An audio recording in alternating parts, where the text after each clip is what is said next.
Hello, my name's Simon.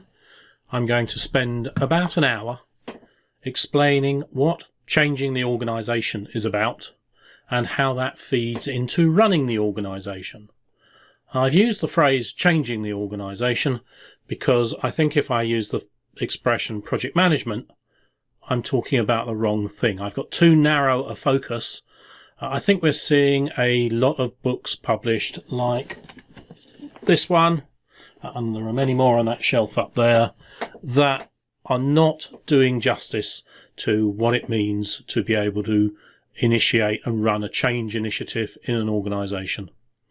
I've been engaged in that sort of activity for about 40 years. I've got letters that I could put after my name, but I choose not to these days, and I'd like to share some of that with you. In order to cover what we need to talk about, I'm going to go through the topic from beginning to end about 4 or 5 times, and each time I will come at it with a slightly different focus or emphasis or point to be made. And most of the diagrams in here are pretty complicated because successfully running change initiatives in organisations has shown itself to not actually be trivial. However, I would hope that by the time you get to the end, you can see that actually the diagrams are not complicated. They're trivially simple. They just have many components. Since this is a video, you can watch it first time round at double speed, and then it won't take you as long to watch it as it's taken me to record it. You might then also find it useful to watch a second or a third time portions, and then you might want to do it at normal speed. Let's get straight in now after that little preamble. Everything I'm going to talk about is predicated on the idea that we need balance and we need context or a frame around what we're going to talk about. I've already said project is just part of the whole. So to give the context, we need to recognise that nobody ever did a project for its own sake. It's only ever part of a journey. Before the project, there is a commitment. Through the project, there is control. After the project, there are benefits. So a project is simply the means by which we enable new ways of working. It's simply the way in which we CtO, change the organisation. Whether our organisation is a club or a government or a country or a business or a charity or anything in between, what we're doing when we run a project is we're saying the world could be better if we changed some of our means of operation or we changed what we are actually doing. So a project's outputs create the enabling capabilities that allow us to either protect what we've already got or give us something new, and in all cases that's a potential for a benefit. It's a good job it's potential for a benefit because it always costs us something to do it. Now, benefits and costs are not necessarily money. There are all sorts of benefits and all sorts of costs that attach to our evaluation of what do we want to do, why are we doing it, how will we do it, when will we do it. So those are all questions that we're going to need to be able to be equal to. There is a great deal of argument going on at the moment across a community which, again, I shouldn't really call the project management community. It does, but it's not really quite correct, which is about, do we use big design up front or waterfall, or do we use iterative and incremental or agile? And these words are confused and confusing. So sometimes it's better to design before you start working, and sometimes it's better to work before you design. And in every project, there are elements that are better off using design first, and there are elements that are better off using action and monitoring and design or decide as we go. So the argument about waterfall and agile is an irrelevant one. It's a religious one. It's not a practical one. My conversation all the way through here has nothing to do with sitting exams. I think those have taken us off a completely stupid direction. This is about how do we do the stuff for real, and that conversation about how do you build the assets, do you use iterative and incremental and adaptive approaches, or do you do design first, is about development choices. It's not about the governance and control and management, and all the conversations that conflate or mix these things up together are because people are not seeing all the components clearly. I hope through this next 50 minutes or so that I'm going to give you clarity across what those components are. So a project is the means by which we enable outcome or benefit because we have some desire, some utility for what we're going to create, what we're going to leave behind as a project legacy. And enabling those benefits has a cost, and we always need to do our best to understand the benefit and understand the cost, and the difference between the two is value. And if we follow the approach that's often labelled agile, then we fix our development time and our development resource and therefore our development cost and do as much as we can. And if we do the big design upfront waterfall approach, we decide at the beginning what it is that we want, and as we work forwards we find out how long that will take us and how much it will cost us. The agile approach puts the variable into the delivered scope. The big design up front puts the variable into the when do we get it and how much does it cost us. Now, the Agile community have been arguing this since probably 2000, maybe 1995, something like that. The US Defense Department identified these considerations as a good approach some 20 or 30 years prior to that in the DoD 5000 series of acquisition regulations and suggestions, and we can trace the same ideas back for hundreds if not thousands of years. So agile is the very new vocabulary to describe this stuff. There isn't anything new in it. It's just relabeled. No, that's not true. There are some really good new insights in there, but they're not about how you do product development or how you organize work. We'll debunk all of that as we go forwards and map the vocabularies together, so whether or not your real work environment uses one set of vocabulary or the other, which in fact in most instances is irrelevant, is not pure. Most environments are a hybrid or a mix of these. I'm going to equip you with all of the insights from all of the different sources, and I'm going to say how they are the same as the labels coming from other places. So vision or view or mechanism number one is, let's have a look at what a change looks like. I've only got 7 steps for this change, and that's going to cover everything.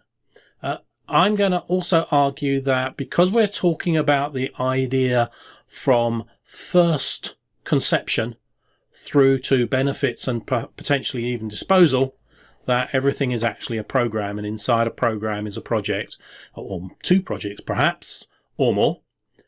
And I'm going to start with the premise that we're taking a jet fighter, so very fast, very high level view of something that's very simple. At the beginning we can see to the end. There is no challenge or difficulty at the beginning of the project describing what the end point looks like, and there is no difficulty describing how we will arrive at that end point. Both are both clear and stable. Now, projects can have situation where when we start we don't know where we want to go, and or when we start we've got an idea where we want to go but not how to get there. So I'm leaving those considerations to one side for a moment, and I'm just starting with the customer knows what they want and is convinced and stable in that, and the team knows how to deliver it and is convinced and stable in that. And so step number one, or item number one, is somebody with that vision and power has a light bulb moment and they have a vision of an end point. Their end point in this particular case is a bicycle, which is going to give them some sort of utility, some sort of benefit in the future. And with that motivation to make something happen probably needs some assistance in terms of a project manager. The Agile community is going to tell us that all management is evil. Well, that's just not mature or realistic for the real world. Organizations are full of people who have a legitimate right and a need to take things forward in a way that is under control and is being monitored and is reflecting the needs of taxpayers or business owners or relevant stakeholders. And we'll debunk the idea that management is evil. Now, an agile environment would put other labels to roles in here, and we'll pick those up as we go. Can't do everything first. So at the beginning, I've got some sort of sponsor who has a light bulb moment, some sort of vision, and they commission something to be achieved, and that achievement is going to be dependent on a group of stakeholders. And some of them in the green circle, green for governance in these pictures, some of them are going to be the decision-making function. And in that circle on the left-hand side, we have a business representative, senior user in terms of Prince as a project management method, or product owner in terms of vocabulary from agile environments. The duties, role, description, etc. is pretty much the same. There are some nuances that we might get time to discuss as we go forwards. Also in that circle in the middle is the person who's paying and we presume will receive the benefits, the sponsor, and also in that circle, the one who's dropped the ball is the suppliers. All projects are an endeavour in activity to deliver something, so have a supplier, even if the supplier delivers to themselves as the recipient afterwards. We've got some other stakeholders in there. There's the project manager, grey business head, blue body for concern for creating the output, delivering the products or services that the project creates, and red legs, red being the colour in my diagrams to show activity, and activity needs to be focused on quality, but that's not illustrated quite yet, but when it is, it will be yellow.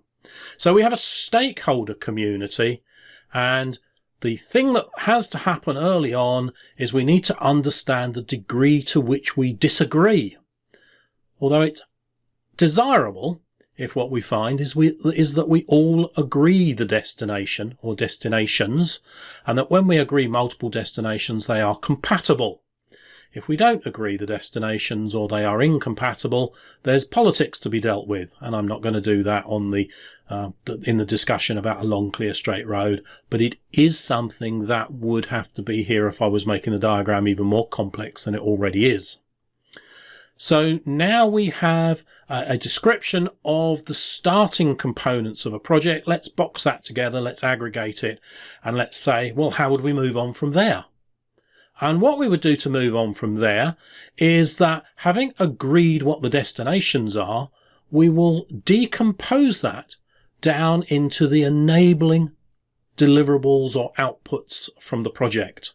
What is it the project must bring into existence in order for that benefit to be graspable, to be realizable?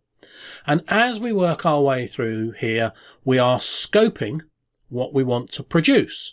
And for everything that's to be produced, we need acceptance criteria. We need to do quality specification, otherwise known perhaps as quality planning.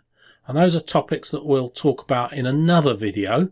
But quality specification and quality planning in agile terms might be called definition of done, might be called things like acceptance criteria in some domains, and we might express, or we will express, that what are we going to deliver in either a product backlog or a product breakdown structure. Product breakdown structure is the Prince term. Work breakdown structure, confusingly, is the project management body of knowledge term, but they mean products, not work. That's just a confusion. like ball bearing isn't actually a ball, it's a set of items. So vocabulary is not always literally translatable. In an agile environment, it's a backlog. It's a list of stuff that we might do. No, it's not. It's a list of stuff that we might deliver, product backlog. And by the time we get to the point where time and money has run out, we'll have delivered some of it, but we won't necessarily have delivered all of it. So that's the second chunk of activity, and maybe on the way through that second chunk of activity, project has actually started. But project might not actually start until we've got the next chunk, which is once we understand the scope of what's to be delivered, we can ask people with expertise, how would you do that? And in answering the how would you do that question, we get the list of tasks or activities to be performed. And tasks and activities have to have a sequence, either because we don't have enough resources to do everything simultaneously, or because the laws of physics prevent it. For example, putting the roof on a building is not possible when the walls aren't there. Putting the walls in place is not advisable when the foundations are not there. And digging the foundations when you don't have permissions would be, in many cases, a mistake.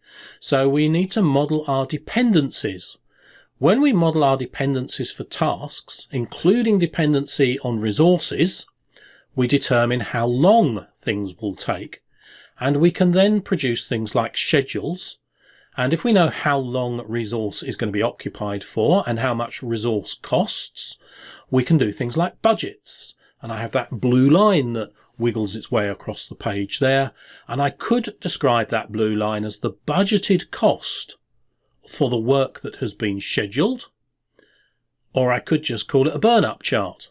Two identical conceptual models, but with different names. That's all that's different between them is the name. Now, if I'm in an agile environment, I might not draw a burn up, I might draw a burn down. If I draw a burn down, I simply make the line go this way instead of that way. There isn't anything fundamentally different in any of this stuff, apart from the name and the religion that claims which name is correct and that other names are wrong. They're not, they're just different. Now, somewhere between stakeholder agreement on destination and understanding of the work that's to be done in order to create some result, so that's tasks, dependencies, budget, resourcing, schedule, risk, and then either baseline or burn up or down, somewhere between those is the point at which the project might be deemed to have started. And if I'm in an agile world, then my unit of let's go forward and do some activity to produce some result is perhaps 10 days, and we give it the name sprint. If I'm in a Prince environment, we give it the name stage. The two are identical in concept. They are a fixed amount of time during which we intend to deliver a predefined amount of result. And we hope that we can do it with our predicted amount of resource. But reality often gets in the way, and we can't always do it with the predicted amount of resource. In the activity that goes on, the work, it builds results and it verifies those results versus the quality standards that we selected when we did quality specification or quality planning or definition of done. Definition of done says things like all the tests will have been passed. It doesn't actually say necessarily what the tests were. The test for ice cream might be, for example, that it's frozen solid. The test for a fizzy drink might be that it's actually fizzy. The test for a building might be that it doesn't fall down when there's an earthquake, and that it has a particular degree of thermal insulation, for example. All this stuff, all this quality stuff, is quality control done by the people who are building the products.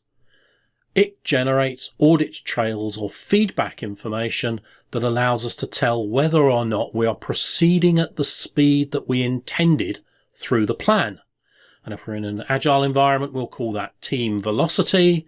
And if we're not, we might call it our schedule performance index. Again, the two things are identical in everything except for name. It just depends which religion you follow as to what you call the stuff. So that's the red activity work with the yellow quality center. And as we build component parts, so we need to assemble those parts, integrate them, and test them as an assembly. So the quality dimension in the red circle at the bottom is testing the component parts as they're built. The next red circle up, the one just coming in now, is testing the assemblies. And we could say that what we're now doing is confirming both the functional and non-functional characteristics of whatever the product are being verified. I've got a phone here. Functional capability, it makes phone calls. Non-functional capability, it's not too heavy and the battery lasts for a long time. Battery lasts for a long time could be argued to be functional. Do I care? Not particularly. As long as you understand making a call is functional and not weighing too much is non-functional, and battery life could be either. Who cares about the label for the attribute? Let's just make sure that we understand it as we go through the planning activities and we confirm it as we go through the quality activities. And if, as we test, we find that there is something not as we want it, then we've got some scrap and rework. And that's unpleasant, unfortunate. And that's the quality conversation. And I'm not going to go down the quality conversation any further now, but it's in the background. It's relevant to where we currently are. If, as I assemble things, maybe I've done 3 2-week sprints, I've assembled some stuff, I'm ready to hand it over to the customer. At that point, there must be some acceptance where the customer says, yes, I will take that off your hands. It will give me some sort of benefit. I can use it. If it's an agile environment, we've optimized the time to the first handover by creating a situation where we can hand over the minimum useful element, sometimes called the minimum viable product, but that's not quite the right use of that phrasing, but you may be familiar with that phrasing. So having arrived at a situation where I can hand something to the customer in an agile environment, I'll go back to my backlog and say, what's the next most valuable thing I can work on for the customer? And I'll continue to go around that circle, continuously extending or delivering incrementally until I've delivered everything the customer wants or the time and money have run out. That's quite a busy diagram now, isn't it? I hope you'll agree that none of the individual bits were particularly complicated, but they all have to be there one after another in order to start generating the benefit and value stream. Let's just strip out all the stuff that's about control and just come back to the essential from the business perspective, which is at the beginning somebody has an idea which is compelling enough to get a group of stakeholders to discuss and agree and work on and deliver so that we have benefit. And the benefit is the 20 years that follow after the 12 weeks in the middle. I mean, it might be 10 years or 100 years of benefits, and it might be 5 years of development. It might be 5 weeks of development. So there is our starting point for a redescription of the whole. So I'm just going to take out the stakeholder community there because I don't particularly need them for this bit of conversation. And I'm going to say that arrow number 1 from the previous diagram and arrow number 2 were somebody has a light bulb moment and we put in place a project manager. And so that was the totality of an area of concern to us. It's a bounded piece of work. And that bounded piece of work needs to make sure that we understand from the sponsor where we're going. Now, a topic in Change the Organisation that is not very well understood and is outside the scope of projects, and for that reason is very poorly covered by pretty much everything that claims to be a textbook on the topic, is how do we do benefits management? And given that my person riding into the sunset or into the rainbow with the bag of gold is really enjoying the benefit of my project activity, it's fundamental to having a proper understanding of this picture that we discuss benefits. Well, we need to add to the current canon of knowledge for project and program management or portfolio management to talk about, well, how do you get benefits done right and well? And the first thing is, at the beginning, you need to say to the sponsor, well, why are we doing this? What's the benefit? And the sponsor says, well, it will be great. And we'll go, well, how do you know? And they say, well, I'll see. And then you go, okay, right, now I can write some tests. And the tests that I want are the sponsor's benefit entry test. What things will tell you that benefits have been enabled? And I want the earned benefit tests, or the benefit flow tests, that tell me that benefits are heading in the right direction. They don't start instantaneously normally. They start slowly and ramp up. So benefit entry is when they start, and benefit flow is when I can say, you know what, we don't need supporting project or program anymore. The operational RTO, run the organization, business as usual, is now in a new stable state. So this lot marks a milestone, and I'm going to call that benefits, definition of benefit milestones. I'm going to say that's qualification of the project sufficiently to be saying, okay, well, steps 2, 3 and 4 were about doing the planning stuff. So number 3 is about having, if we're going to see these benefits, what does that look to operational middle management? This is the bit where people say to you, you know, the trouble with projects isn't delivering the outputs. It's all the management who are operational management who come after the project and are not properly engaged and don't want things and are resistant, etc. Well, my answer to that is, well, make sure when you start at the beginning, you engage them and you ask the right questions. And the right questions here are, as operational management, how will you enable the flow of benefits that would be proved when we see the benefit entry and earned benefit tests being passed? What do you need in operational terms to be in place for that to be able to happen? What tipping points, and I am here directly referring now to the ideas that are in Malcolm Gladwell's book, Tipping Points. What are the definitions of those tipping points? What are the 3 or 4 things that operationally have to be in place in order for the benefits that are enabled by the project outputs to become outcomes and then become benefits? And these are creating business points of recognition or business milestones. Maybe at this point I should define a milestone as the point at which we can recognize an achievement. Now, we need a little bit more detail, perhaps. We had it in the previous picture, in order to be able to do planning. What we need is we need to know the functional and non-functional product acceptance criteria. My phone isn't too heavy. Got to define what isn't too heavy means and makes phone calls. We might have some technical specification there, like it works on a 4G or a 5G network. These are all about quality specification.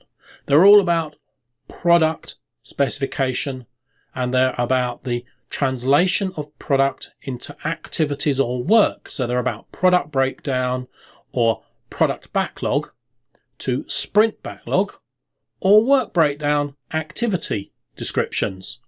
And these now give rise to the description of the state that will have occurred when achievement within the project has happened. These are development milestones. Now, benefit milestones are often dictated right to left, i.e. the business says, this is the target that we have to hit. And when the technical community says nobody consulted us, that's daft, they're half right. Nobody did consult them. But it's not daft, it's the way business works. Engineers understand you plan left to right. Businesses understand you plan right to left. Both of them are correct. They are concurrently correct and contradictory. It's the project manager's role to revise or to resolve the contradiction that's implied in the middle of that. And I haven't described enough to you yet, and I won't put it in this video. But we will resolve, before we finish the series of videos, we will resolve that contradiction. Can't do everything at once.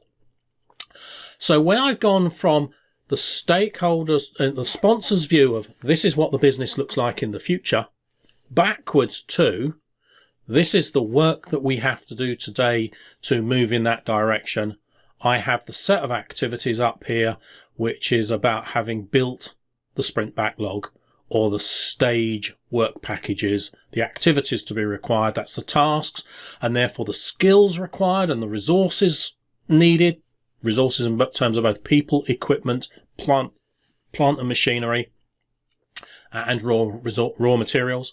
I have the dependencies, so I now have the budget and the schedule. I understand my uncertainties, also known as risk, and I can build my baseline, either my earned value and earned time or my burn chart. They are plotting exactly the same stuff, and somewhere between here and a little bit earlier perhaps, I can sanction work to proceed. So in an agile environment, that sanctioning is we've started the next 2-week sprint. In Print's terms, it's we've approved a stage. And before I finished, I'll show you all the Prints and PMBok vocabulary and templates and documents, and I'll have contrasted them with the agile, or I'm not contrasted because there isn't anything to contrast. I'll have shown you how they are also the agile stuff. So the team goes off to do the work, builds the things, does the team product quality control, which is the verification versus standards that we have done what was asked for. And that enables us to know the rate at which we are achieving. If we know the rate at which we are achieving, and we know the basis or the expectation of achievement from the plan, then we have our velocity. 100% means we're proceeding as per plan. 110% means we're going faster. 90% means we're going slower. So I have my velocity, which I could call earned value. That's my status. And I have that for the individual components. I can integrate those. And if I integrate things, I can ask questions like, so now you've stuck all the bits together, can you make a phone call with it? And if you can make a phone call with it, how heavy is it?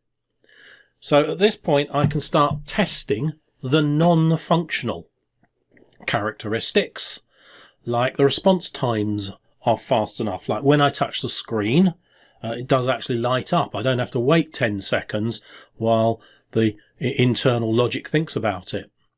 So at that point, I have verified, and that's a mistake on my slide because it says validated. I have verified the non-functional. If I'm not able to verify, if I have to change that validate that says validate the non-functionals to verify the non-functional, then I have seen a result, found a variance versus my intention, and I must do an adjustment. And in doing that adjustment, I've had some rework. I've had some unnecessary work because I didn't get things right first time.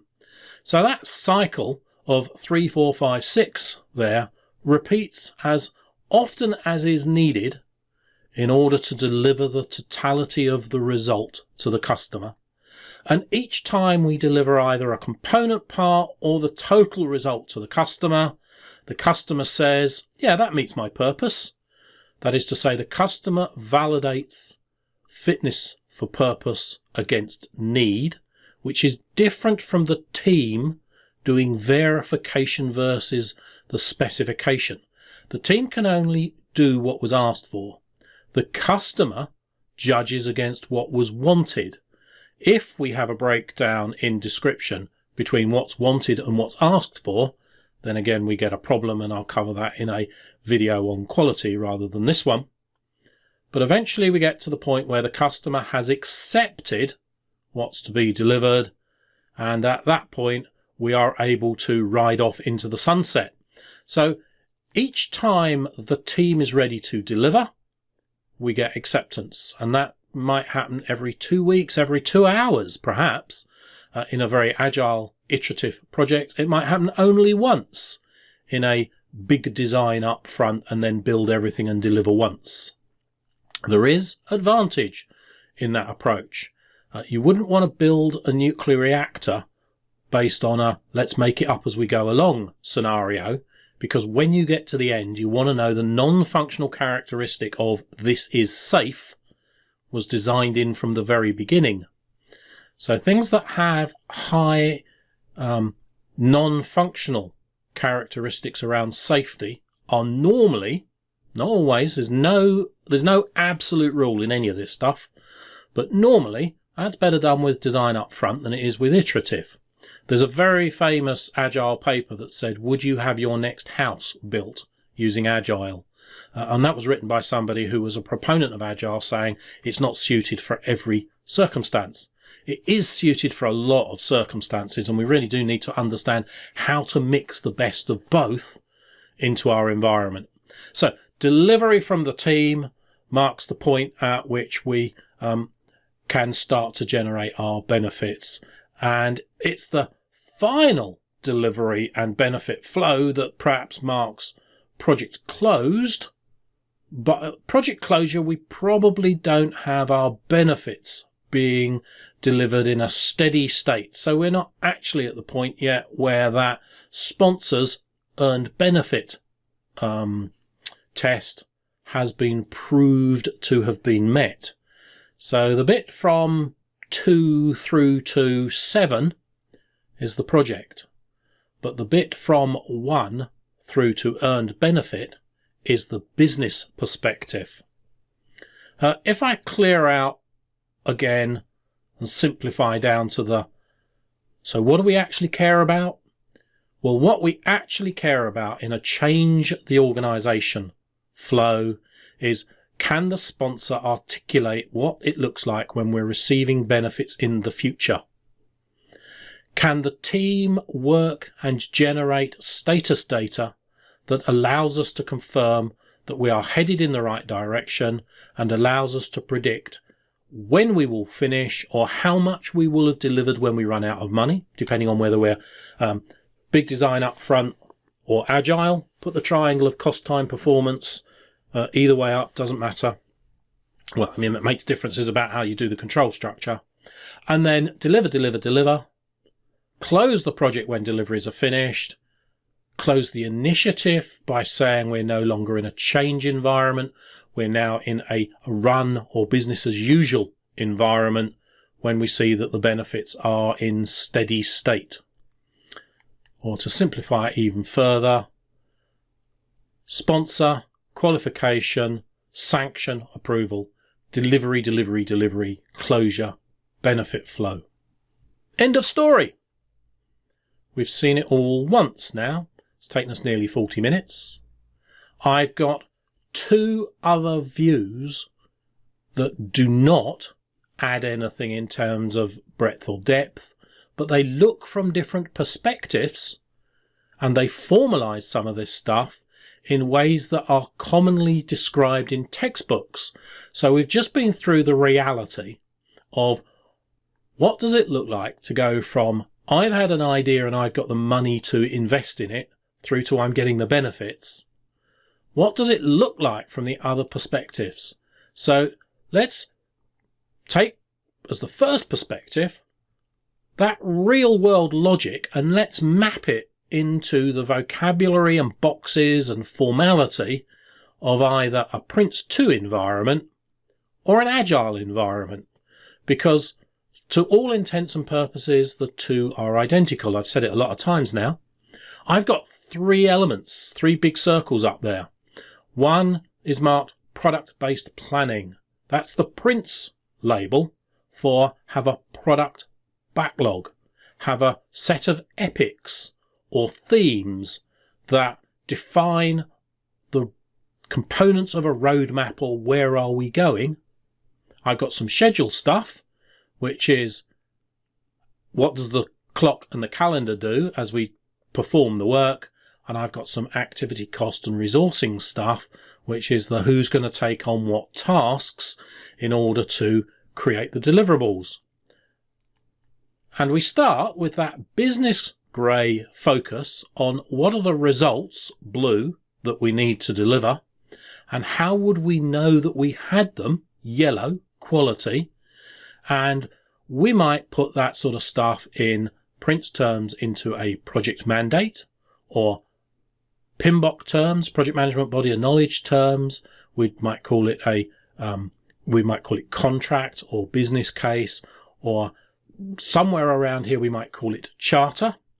And at this point we're expressing the customer's quality expectations and their acceptance criteria. And we may not have finished, we may not even have started at this time to be able to say acceptance criteria, but we know that these things are important to us. So we've got our roadmap, our epic, our themes, and we might have some aspects of uncertainty. And our sponsor probably needs some help doing that. And the person that they might enlist to give them help would perhaps be called project manager. They might be called business analyst. They might be called product owner. So there I've just put the product owner in. And Prince, as I said earlier, would call them the senior user. And the conversation needs to move on a little bit in terms of detail. And Prince would say, well, create a project product description. And it gives us a template in the manual. It's template number 21 in Appendix A. Agile gives us a set of letters to describe what that template also says. Now, the template doesn't use the term invest. It uses the term SMART, specific, measurable, achievable, realistic, and time-bound. But invest stands for independent, negotiable, valuable, estimable, small, and testable. Well, basically, they're the same thing. Somebody just decided, let's not use the word SMART because that's already being used by other people. Let's invent a new one. And that's so that we can have something local to us. And that's all well and good, but it doesn't make them actually different in intent. So we're going to define our target epic and decompose it into component parts. Notice the business dimension or grey element here is slightly less prevalent, and the blue or deliverable bit is much more prevalent, and the quality bit is still prevalent, the yellow. We're doing our quality planning and quality approach determination here. And Prince tells us how to do it in Appendix A22, the quality management approach. And Agile tells us how to do it by doing things like define the definition of done, and possibly, if you believe that it's a good thing to do, the definition of ready. And for every story, as you make it investable, that is to say, you make it testable, you define what the acceptance criteria and what the quality standards are. So you're doing exactly the same thing, you've just given it a different label. From there, we've got our product backlog or our product breakdown structure. They're just different names for the same thing. We're down to not the lowest level, but a lower level of what are the products that we've got to produce. And at this point, we can be into the project team. There is no particular need now for anything to be described in business terms, because we're now talking to a group of folk who are about building these things, and they fundamentally don't need to know why, but they do need to know what. So the conversation above with grey and blue was why and what. The conversation now with blue, yellow and red is what and how good. The yellow is code for how good. And we might do things like estimate resources and estimate work. So I've got story points perhaps to use Agile vocabulary, and I know that the velocity of the team is that I can produce 50 story points a week, or maybe it's 3 story points a week. It's team specific, but now I know that if I've got 100 story points and I can do 50 a week, I've got 2 weeks worth of work. So now I've got durations, and I know the dependencies. And should I choose to, if I know dependencies and I know durations, I can determine the critical path, the path that determines what the delivery time will look like if I am in a scope-driven world. And I'm not going to go off down that alleyway in this conversation, but it will be in a future conversation. So I've got a baseline. That baseline is for 10 days worth of work in a sprinting environment, Agile. It might be for 100 days or 500 days in a big design upfront approach. It's a combination of what we're going to do, and therefore what we're going to produce, and therefore what quality level it will be at, another conversation that we need to have. The difference between it matches its specification and it's the best money can buy, because they're different. And that then allows me to say, and the risk I have in not meeting that baseline is my tactical risk. Notice at the top of the picture, we had the conversation about the mandate or the business need and the strategic risk. Is it wise to invest in this? Whereas at the bottom, we have the technical risk, which is, if I try and make this work, will I succeed? Do I have the skills and the capabilities to meet the baseline? Will I deliver 100 story points in the next 2 weeks? But at any point, I now have a risk-inclusive baseline, or I have a need to go back and maybe change the activities to be performed, the red backward going arrow, or maybe I have to question and challenge whether this is the right product set. Or maybe I even have to go back and challenge, is this the right business destination? I might have put against this single, double and triple loop learning in play here. However, when I get to the situation where I have a balance, remember the scales at the beginning of the previous video, when I have a balance between all of the factors of the resources, the products, their quality specification, the time frame, etc., then I have a baseline that I will execute against, and I will gather status data, all of which is enabled by doing appropriate quality control. Then I will get back the information that tells me what was the budgeted cost of the work that has been performed, and I can compare that now with the budgeted cost of the work that was scheduled, and as a result I can complete my burn chart. And my burn chart has empirical data to a point and then a projection beyond that point. And that projection beyond the point is predicting where we will be going. As I take the status data and compare it with expectation, so I'm looking at my burn chart, and my burn chart says, you know what, we're only going to have done 75 story points of delivery by the end of this sprint. Or my big design upfront waterfall approach says it's going to take a month longer than we expected to deliver all of this content. So I can use the idea of reporting backwards into the organization, taking the quality information about the work performed to project or predict where we will be versus expectation. Will either be, this is what you'll deliver in the time frame, or this is the time frame to deliver everything you wanted. And in either environment, we may well adjust our expectations as we go. That's change control. Change control in the big design up front says all aspects of baseline require authorization, and effectively so does Agile, but it says what we won't change is the time frame and the quality. What we will change is the scope. And as I said to you, the Department of Defense wrote this into the DoD 5000 acquisitions, along with things like you need to have a product owner, although they called that concept the integrated product team. Now this picture is expressing for us the vocabulary and the process control flows that we could find in the Prince manual. The PMBok doesn't really give us a control flow, and it also describes for us the control flow we'll find if what we're doing is holding sprint planning meetings and the like.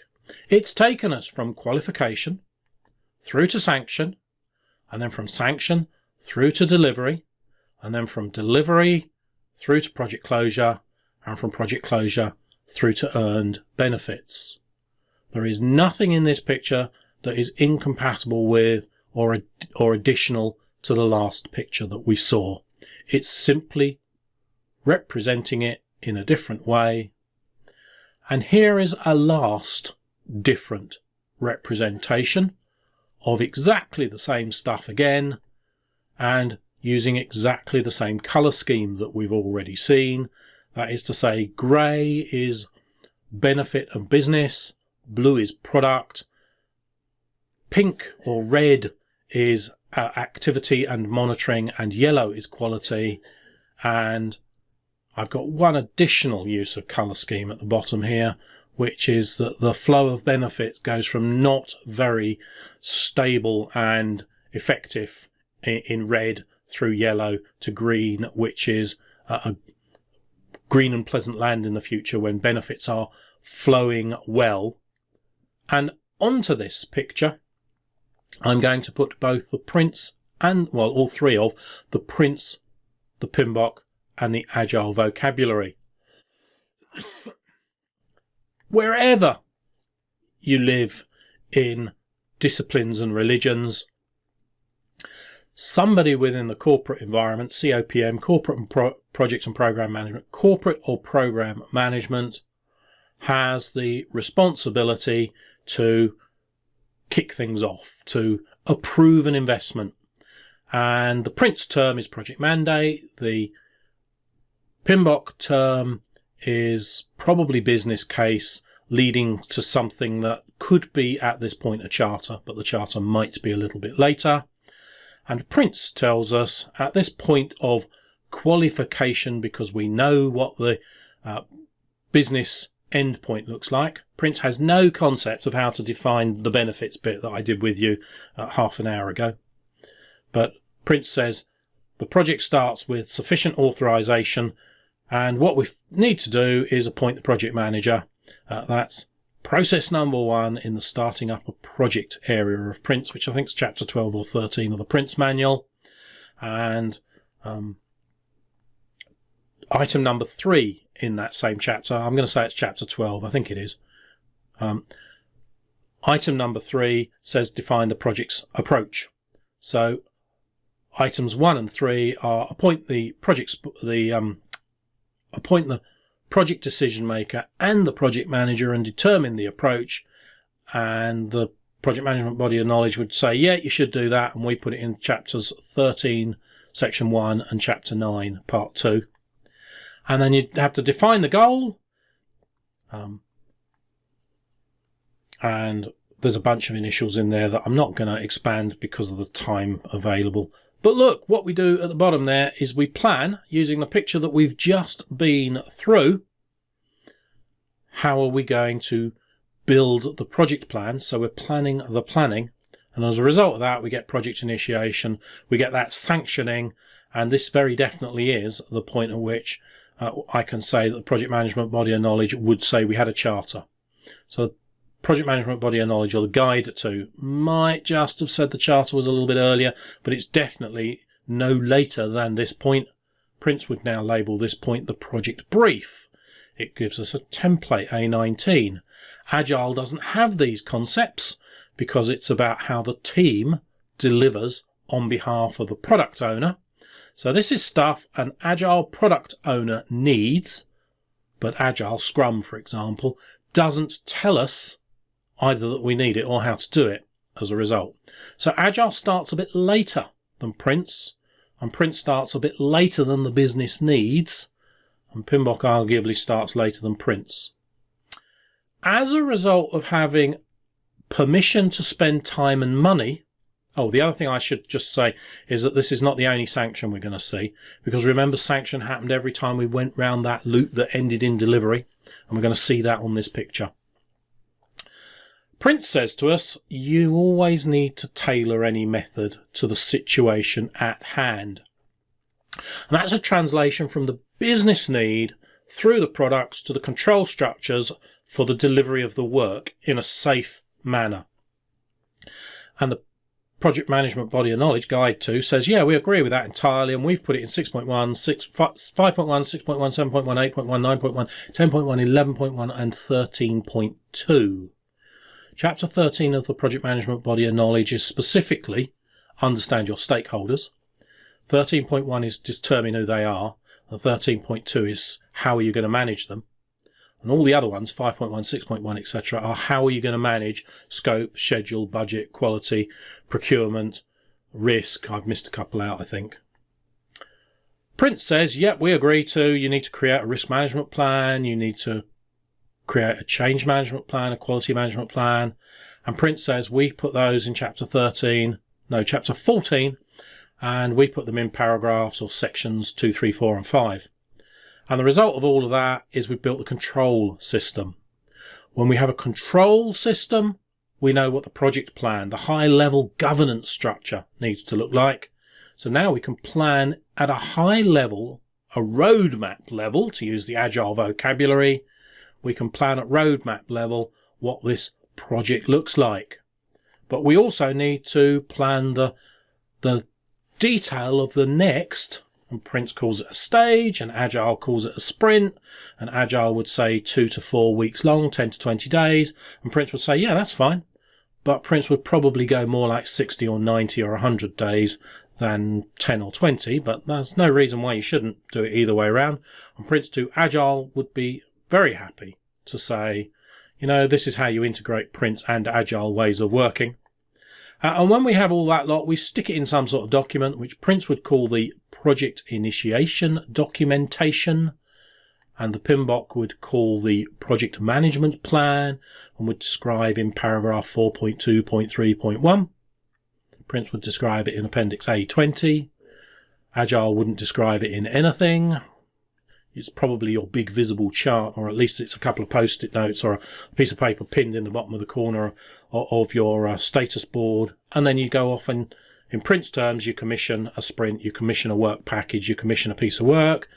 The technical activity gets done, or the technical activity gets agreed. Sorry, that was my mistake. Receive the work packages, agreeing, yes, boss, I have enough resources to be able to deliver this, or yes, team, we know what we're doing. Then we do the work with a heavy focus on verification, which is quality control in process. I've got a lot to talk about in quality, but not in this video. We give a status update. Now, there are perhaps some tensions between how an Agile team would do its statusing and how an organization that has governance structures would interface with that, which I won't go into here, but the Agile team might be completely happily posting stuff to a whiteboard in their workspace, whether that's a physical whiteboard or something like Mural or Miro or one of the other, or Trello or Asana and Jira and all those sorts of tools. It doesn't matter what sort of tool we're using there. We're tracking our status, and that status information is causing corrections and generating reports up to whatever leadership decision-making functions might be necessary when we need guidance or approvals.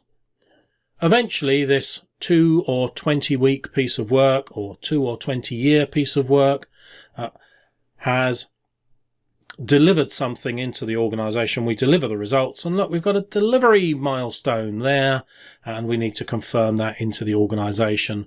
And the project management body of knowledge calls this accepted deliverables. Prince expresses this as the satisfaction of the principle of focus on the products, and the Agile world takes it as a sprint demonstration and the showing to the customer of what has been produced. So we could either be doing things in a 100% of investigation before design, 100% of design before build, or we could be doing minimal amount of investigation, design, build, deliver. And that's why the D is at that point, because that's when maintenance starts, because we've now delivered the first thing. If we carry on delivering and delivering and delivering, then eventually we run out of work in this sprint or release. So we go off and we repeat the planning processes, and the sanctioning process comes back in, and we go back round the loop again. So now in Prince terms, we have a new stage started, and in Agile terms, rather than a new sprint, which is possible, that wouldn't be a contradiction to what I've said, it's much more likely that we've got a new release started and that we've got multiple sprints within a release. And we go round the cycle again until in Agile terms we run out of time, or in big design up front we run out of scope to be delivered, at which point we need to confirm with everybody, hey, everything's done, everybody happy? So check all the products are approved, check everything's been handed over, check everybody's happy, close the project. Because this was an Agile and Prince and Project Management Body of Knowledge Guide description, there's no earned benefit in here. The earned benefit bit is off the side of the picture because none of these things have an understanding. Therefore, they didn't set things up at the beginning and they don't follow things through at the end beyond the scope of the project. The only bit that's left to add into this picture, and applies to all three, is that every now and again shit happens. Things don't go as expected, we get issues occurring, so we need corrective action, and we possibly need to escalate that upwards in the organisation to get advice and perhaps approvals. And when we do that, we have to go through some sort of exception handling process.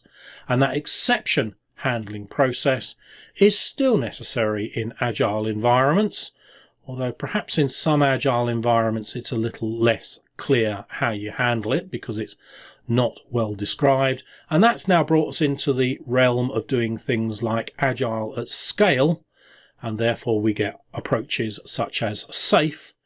And SAFe, you could argue, has just taken us back to the old disciplines of hierarchically arranged corporate control of change from executive, from top of the organisation to bottom of the organisation, with a bunch of Agile vocabulary put across it. And that works perfectly well because I've been explaining here for the last hour, just about an hour now, all of these approaches are actually the same thing. What's changed is some philosophy, some view of what it means to build and foster teams and give teams authority and trust, and the vocabulary that we use to describe some of the component parts. But other than that, it's pretty much the same from the beginning up to project closure. We have a control system in the middle, and that control system keeps us in a good place. My name is Simon Harris. I run a consultancy called Logical Model Limited. You can find me on that URL. You can find me on that phone number, which has a small typo in it, which I will correct. So that's more scrap and rework. That's the feed into my quality course, my course on project quality or change the organisation quality. The topic that inspires me most is how do we create people in the organisation who have the skills to lead the organisation through change. That's a lot more than just be a project manager, even if that project manager's title is not project manager and there is a self-organising team of empowered individuals who have a product owner and a coach and a scrum master, and whether that scrum master is in SAFe and therefore disowned by the scrum community because they're not doing pure scrum, or any other form of religious argument. Let's set the religion to one side, recognise that the fundamental purpose is to define what the future looks like in ways that the team can deliver, and either deliver the scope at whatever cost, or use the resources available to deliver as much scope as possible. And in all cases, let's try and optimize that to be as valuable to everybody as possible. Please do come and join me for some of the other events that I run.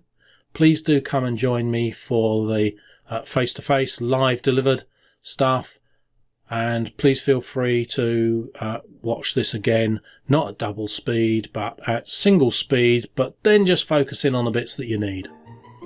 Ciao.